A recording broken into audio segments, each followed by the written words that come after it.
make a new deadline of about 10 or 12 days from a ceasefire and maybe peace, and you divide it up and you do whatever you have to do, that obviously to get to the end. In a rapidly unfolding global development, current U.S. President Donald J. Trump has once again shocked the international community by delivering a forceful and sharply worded ultimatum to the Russian Federation. During an unscheduled media appearance at his campaign headquarters in Florida, Trump addressed the escalating situation in Eastern Europe and issued a direct threat to Moscow. Speaking with his trademark confidence and assertiveness, he declared that Russia has just 10 days to implement a full, unconditional ceasefire in its ongoing military operations against Ukraine, or else face what he described as the largest economic offensive ever launched by the United States and its allies. His comments, which come as part of his broader 2024 campaign message, have sent ripples through global markets and political capitals alike, sparking urgent meetings in Brussels, Moscow, Kyiv, and Washington, D.C. This bold announcement comes at a highly sensitive moment in global geopolitics. Over the past several weeks, Russia has intensified its military actions in eastern and southern Ukraine. Several major cities, already devastated by previous waves of conflict, are once again under heavy bombardment. Ukrainian officials have confirmed a dramatic increase in civilian casualties, while humanitarian aid groups warn of a worsening refugee crisis as over 100,000 people have fled their homes in just the past 48 hours. NATO surveillance confirms Russia's growing use of long-range missiles and drones, some believed to be supplied by Iran and North Korea. Amid these alarming developments, the West has remained diplomatically active but militarily restrained. However, Trump's intervention now threatens to upend this fragile equilibrium and replace it with a dramatically escalated form of pressure. What makes Trump's statement even more striking is that it was not merely rhetorical. It included specific threats and outlined actions that could be taken by the U.S. and its economic partners. According to Trump, if Russia fails to comply with the ceasefire demand within the 10-day window, he would immediately move to coordinate with U.S. allies and implement a full-spectrum economic shutdown of Russia.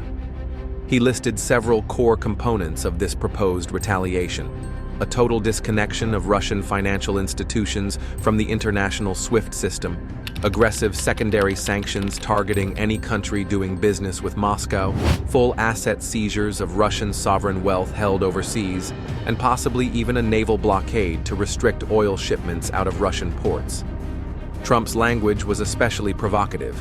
He claimed that no modern regime can survive without money, and promised to suffocate Putin's war machine without firing a single shot.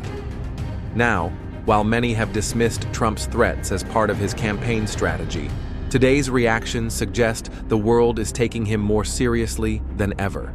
Trump is currently leading in national and battleground state polls in the 2024 U.S. election and has secured a majority of the Republican Party's endorsement. Political analysts from CNN, Fox News, and even international networks like Al Jazeera and BBC agree that if the election were held today, Trump would likely return to the White House. With this in mind, many foreign governments, Russia included, are not ignoring his words. In fact, Russian state media reported this morning that President Vladimir Putin held an emergency session with his top defense and economic advisors following Trump's statement. Sources within the Kremlin, speaking anonymously to Reuters and the Associated Press, say contingency plans are being updated for a scenario where Trump regains power and makes good on his threat. Meanwhile, the Biden administration has responded cautiously. White House officials have avoided direct comment on Trump's ultimatum, though National Security Advisor Jake Sullivan stated today that the United States continues to seek a diplomatic solution to the crisis, but will stand firmly with its allies and partners. Some believe this careful wording indicates concern about Trump's growing influence in shaping U.S. foreign policy, even before returning to office. A senior official at the Pentagon, speaking off record, said that the Department of Defense is closely monitoring the situation and acknowledged that global adversaries are watching America's domestic political shifts just as closely as its military deployments. Across Europe, the mood is mixed. Polish and Baltic leaders welcomed Trump's statement, arguing that only firm action will deter further Russian aggression. But in Germany, France, and Italy, officials are more wary. These nations rely heavily on Russian energy and are already experiencing inflationary pressure due to limited supply. A sudden, Trump-led push to isolate Russia economically could trigger energy shortages, price spikes, and public protests across the European Union. European Commission President Ursula von der Leyen has scheduled an emergency meeting with NATO leaders and economic ministers to assess the risks and opportunities of aligning with Trump's proposal, should he be re-elected. European leaders must now begin planning for two foreign policy realities: the current multilateral approach under President Biden and the potential high-pressure economic campaign promised by Trump. Geopolitical experts argue that Trump's move signals a broader shift in the global order. Since leaving office, Trump has maintained a strong presence on social media and at rallies, frequently criticizing what he calls weak diplomacy and strategic confusion under the Biden administration. His foreign policy philosophy, known for its America First slogan, has always emphasized leverage, negotiation from strength, and the use of economic tools as weapons. During his first term, Trump withdrew from global treaties, implemented heavy sanctions on China and Iran, and criticized NATO members for not meeting defense spending goals. Now, his latest ultimatum to Russia shows that he is preparing to return to office not as a cautious leader, but as a president ready to use economic warfare as a frontline tactic. It's also worth noting that Trump's ultimatum could have consequences far beyond Russia.